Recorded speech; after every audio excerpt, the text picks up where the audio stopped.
আসলে মেয়েদের জীবনটা এত কষ্টের কেন? একা একা ভাবে তানিয়া। আজকে মার কাছে থাকলে মা এটা রান্না করে দিত, ওটা রান্না করে দিত, কি পছন্দ জিজ্ঞাসা করতো, না খেলে বায়না ধরলে যা মন চায় তাই বানিয়ে দিত। অথচ শ্বশুর বাড়িতে এত কাজ করার পরেও তানিয়াকে কেউ ভালোবাসে না। তানিয়া কি খেতে ইচ্ছে করে কেউ জিজ্ঞাসা করে না।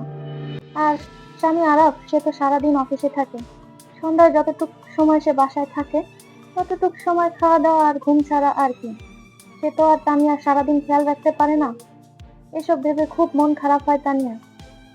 এরপর হঠাৎ একদিন বড় জায়ের মা আসবে বাড়িতে, তাই বিভিন্ন ধরনের রান্না বান্না গোছগাছ করা হয়। তানিয়া সব সময় মতো সবকিছু গোছগাছ করে দেয় বড় জাকে, কারণ আজকে ভালো মন্দ রান্না করা হবে, রান্না করবে বড় জা। বড় বড় মাছ, মাংস, ডিম আরো অনেক কিছু। এগুলো দেখে তানিয়া ভাবতে লাগে যে সে কি খাবে, কারণ সে তো মাছ মাংস এগুলো কিছুই খেতে পারে না। দুবেলা ভর্তা দিয়ে ভাত খেয়েছে, এখন রাতে আর ভর্তা খেতে ইচ্ছা করছে না।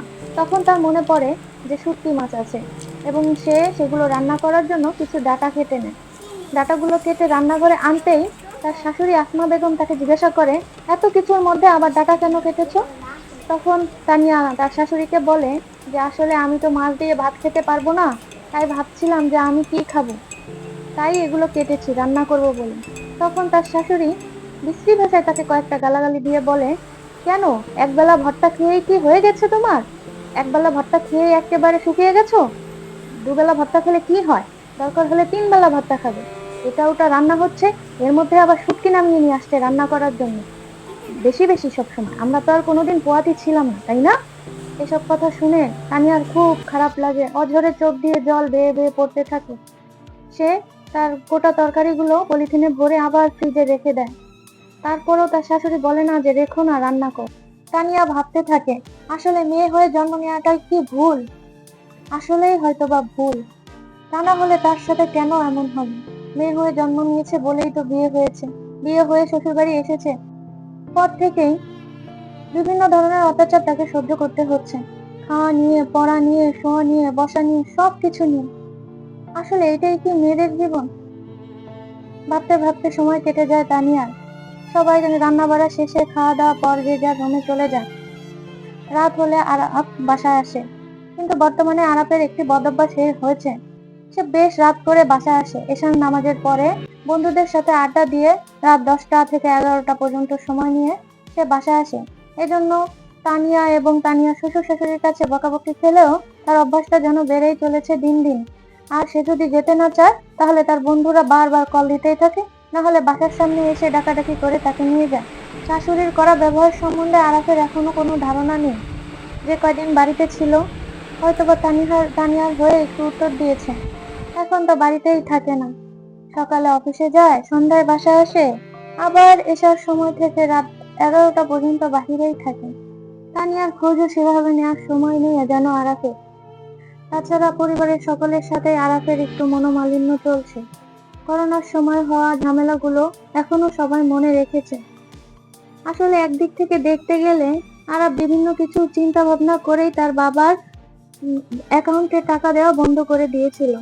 কেননা কেননা তানিয়ার শ্বশুর ছেলের দেওয়া টাকা নিয়ে বিভিন্ন জায়গায় উড়িয়ে বেড়াতো টাকাগুলো।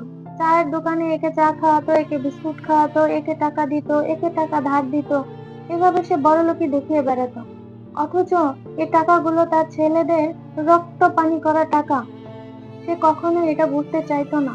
এই সব কথা ভেবেই হয়তো আরাফ টাকাটা দেওয়া বন্ধ করে দিয়েছে। অন্যদিকে তানিয়া নিজের এমন অবস্থা করেছে, শাশুড়ি বা বড় যারা করা অন্যায়ের প্রতিবাদ না করতে করতে তাদের এমন অভ্যাস করে দিয়েছে যে আসলে এখন তারা তানিয়াকে কোনো কিছু বলতেই ছাড়ে না। পারলে শুধু গায়ে হাতটাই দেয় না। তাছাড়া সব রকমের অত্যাচার তার উপরে করা হয়ে যায়। কারণ সকাল থেকে সন্ধ্যা অবধি তো আরাফ বাসায় থাকে না। এদিকে সমস্ত কাজই তানিয়া করে, এটাও আরাফ জানে না। আর আরাফের সামনে আরাফের মা তানিয়াকে কোনো কাজ করতে দেয় না, বা বাজে ভাষায়ও তেমন কথাবার্তা বলে না। এ থেকে আরাফ মনে করে হয়তোবা তার স্ত্রী গর্ভবতী হওয়ায় তার মা পাল্টে গেছে। আগের মতো তানিয়াকে দিয়ে হয়তোবা কোনো খাটাখাটনি করায় না বা বাজে ব্যবহারও করায় না। কিন্তু তানিয়া আরাফকে কিছু বলতে চায় না, কারণ সে ভাবে আরাফকে কিছু বললে আরাফের সাথে তার পরিবারের সম্পর্ক নষ্ট হবে। বা বিভিন্ন ধরনের ঝামেলা হবে, যেটা তানিয়া চায় না। ও ছোটবেলা থেকে শান্তিপ্রিয় মানুষ, পরিবারে ঝাই ঝামেলা ও পছন্দ করে না। হয়তোবা এই জন্যই ওর কপালে এত দুঃখ দুর্দশা নেমে এসেছে। দেখতে দেখতে প্রেগনেন্সির ডেট এগিয়ে আসে। অন্যদিকে তানিয়ার শ্বশুর আগের থেকে একটু ভালোই হয়েছে। মাঝে মাঝে তানিয়াকে বিভিন্ন খাবার দাবার এনে দেয় সে। এখন শীতকাল চলছে, সকালবেলা আরাফ তানিয়াকে ভোরে ভোরে উঠতে দেয় না, জোর করে নিয়ে শুয়ে থাকে। কারণ আরাফের কথা, তার ওয়াইফ অসুস্থ, বাড়ির সবাই যেখানে ওঠে না, তানিয়া কেন উঠবে? পারলে সবাই সবার রান্না করে খায়। আরাফ অফিসে যাওয়ার সময় বাহির থেকে আনা বিভিন্ন খাবার খেয়ে যায় এবং তানিয়াকেও খাইয়ে যায়। বাড়ির আর কেউ এনে খেলে খাবে, না খেলে না খাবে, ও তো টাকা দিয়েই দিয়ে। এখন তানিয়াও আগের থেকে একটু পাল্টে গেছে, কারো কথায় তেমন কান দেয় না, নিজের যা ইচ্ছা হয় তাই নিজে রান্না করে খায়। আর তার শাশুড়ি আসমা বেগমও তার সামনে তেমন ভাবে তাকে কিছু বলে না, কারণ ভয় পায় তানিয়া যদি আরাফকে কিছু বলে দেয়।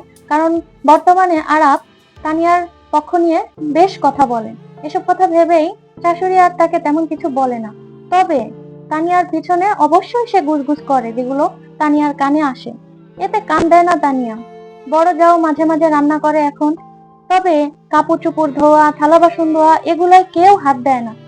এই অসুস্থ অবস্থায় তাকেই এই সবকিছু করতে হয়। শ্বশুর শাশুড়িও তাদের ময়লা কাপড় চোপড় গুলো স্তব করে রাখে তানিয়ার জন্য। কি করবে? ওই যে বললাম, তানিয়া শান্তিপ্রিয় মানুষ, তাই সে অশান্তি চায় না।